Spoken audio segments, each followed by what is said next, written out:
Wayne Cochran was born in Thomaston, Georgia in 1939. He passed away in Miami, Florida, November 21st, 2017. The following are excerpts from a telephone interview with Wayne Cochran conducted in 1996 for the archives of the Georgia Music Hall of Fame in Macon. Well, if you go way back to when I first started learning to play guitar back in Thomaston, I was about 15 years old. It was country music then. I guess you would say Hank Snow, Johnny Cash, people like that back then. And then I learned, I kept playing guitar. The first rock experience, I guess, the thing I enjoyed was Elvis Presley, had some records on Sun label. The first song I heard by Elvis Presley, we heard in Buford Jones Tavern, which is sort of like a little honky-tonk restaurant beer tavern down below our house. It was Baby Let's Play House by Elvis Presley.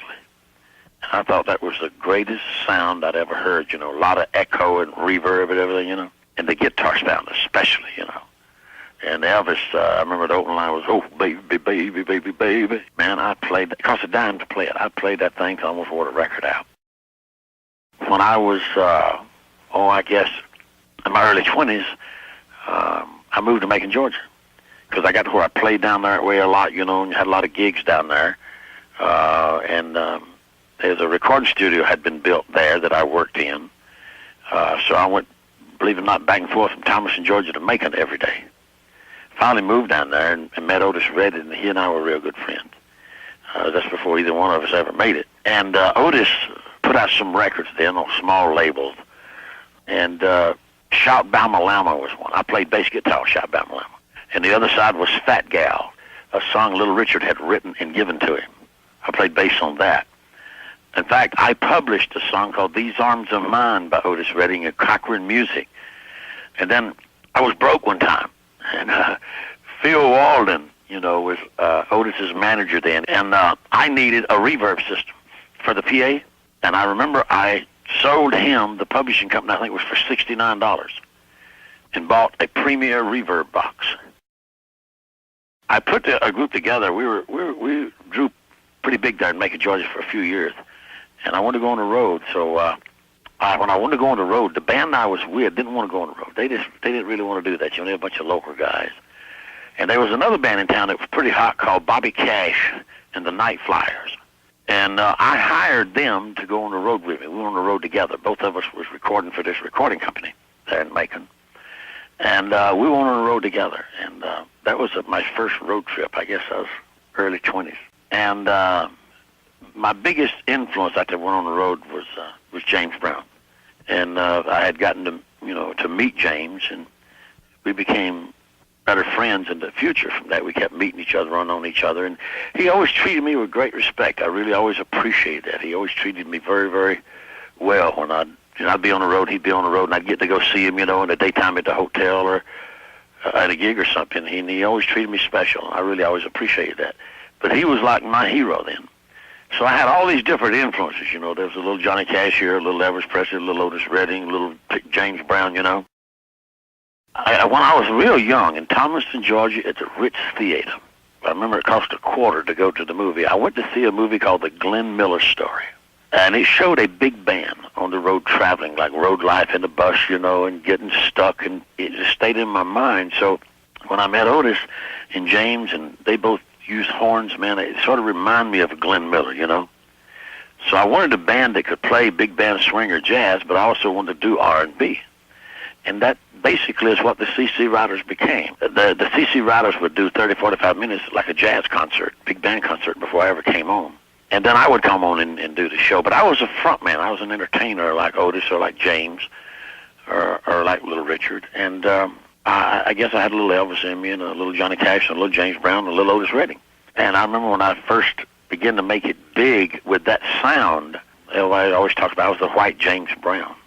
I later sort of outgrew that, My first record with the CC Riders was a song called Harlem Shuffle on Mercury Records, and it went right up the charts, right away.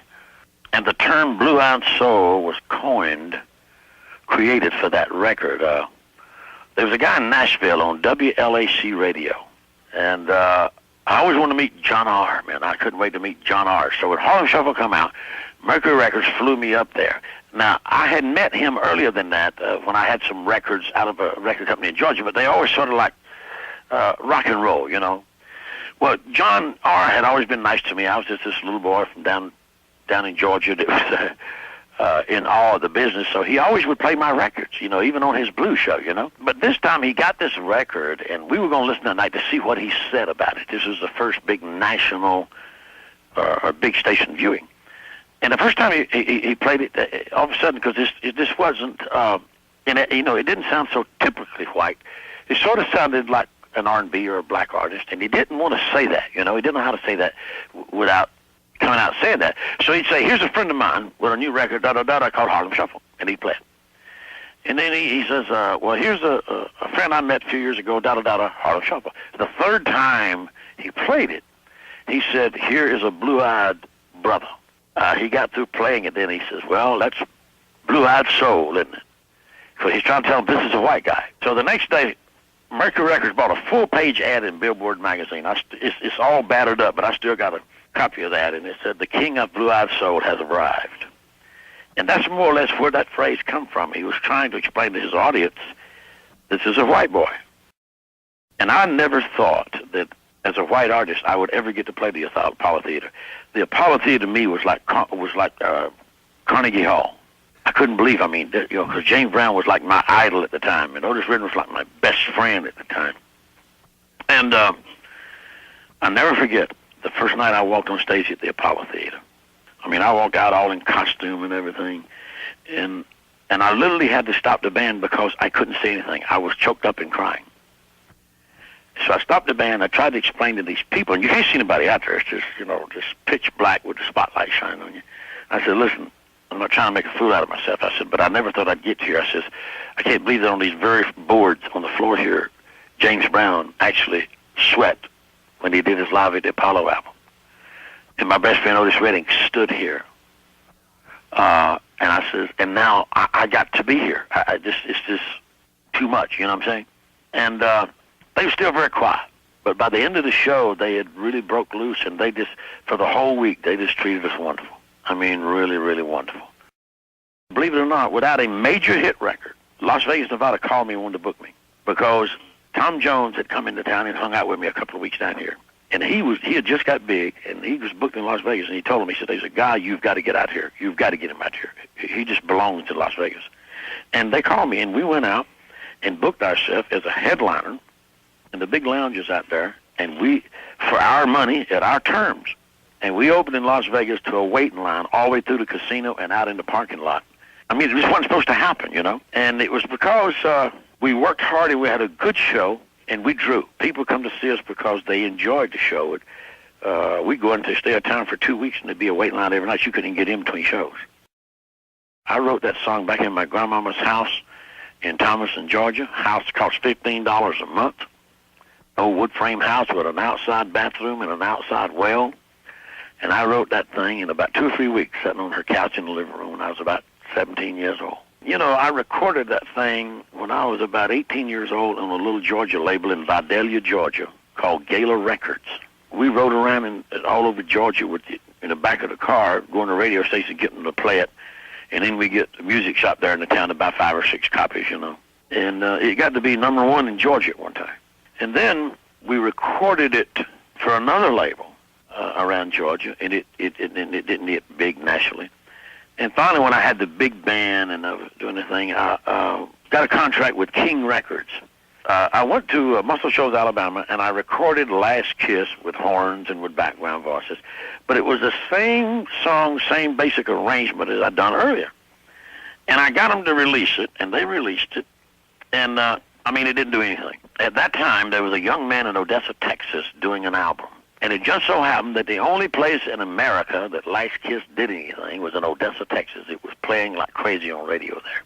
He heard it and liked it, went in the studio and covered it and put it out. And I want you to know that within 2 or 3 months, it was #1 in the nation by J. Frank Wilson. and mine never did anything. So, I mean, all of a sudden I got the #1 song in the nation that I wrote, and it was an identical arrangement to mine. It could have been mine. And so it sold millions and millions of records. Still sells good worldwide, believe it or not. I still get good royalty checks constantly on that song. It's been really good to me. The second biggest song, believe it or not, is still selling. And it gets better all the time. I wrote and did for the Jackie Gleason show, and it hit the charts. Then it come off again. And it never did anything, but it was the kind of song that bands and musicians like. So it's been recorded 7, 8 times over the last 20, 25 years, and the last time was Dan Aykroyd and John Belushi on their Blues Brothers album. They recorded it. In fact, they even dedicated it on the album to me. I mean, there's a monologue in which they talk about me and being in South Florida and things like that, and these things going back to Miami. So that just sent the thing up the charts, you know. And I still do good with it. About 3 years after this interview was conducted, Wayne Cochran's song Last Kiss reached the top 5 for the second time in 35 years when the Seattle band Pearl Jam covered the song.